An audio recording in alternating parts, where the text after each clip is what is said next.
দীর্ঘমেয়াদী ও টেকসই উন্নয়নে গৃহ শ্রমিকদের শ্রম আইনের অন্তর্ভুক্তির পাশাপাশি সার্বিক সুরক্ষা নিশ্চিতের দাবি জানিয়েছে শ্রমিক সংগঠনগুলো।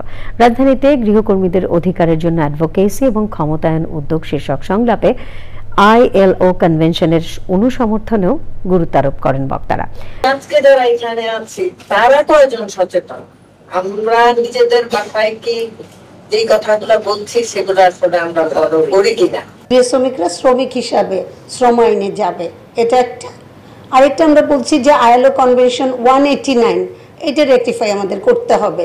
এই অধিকার প্রতিষ্ঠার মাধ্যমে যে শুধুমাত্র শ্রমিকের অধিকারই নিশ্চিত হবে তা না, এই অধিকার নিশ্চিতের মধ্য দিয়ে মূলত যারা এমপ্লয়ার তাদের যে ডিউটিস এন্ড রেসপন্সিবিলিটিস সেই জায়গাটাও কিন্তু এনশিওর হবে। গৃহ শ্রমিক এই টার্মটা তো নাই, এটা আমার মনে হয় যে তাদেরকে আমরা কি নামে ডাকবো, কোন টার্মটা তাদের জন্য সম্মানজনক সেই সংজ্ঞাটাকে আমাদেরকে চিন্তা করতে হবে। সব কাজ এককভাবে একটা মন্ত্রণালয়ের উপরেও না, এককভাবে একটা ব্যক্তির উপরেও না, এটা করতে গেলে একটা আন্তঃমন্ত্রণালয় বা নানা রকম সম্পর্ক দরকার হয়। সেজন্য এইরকম সম্পর্কগুলোকে আরেকটু বাড়ানো।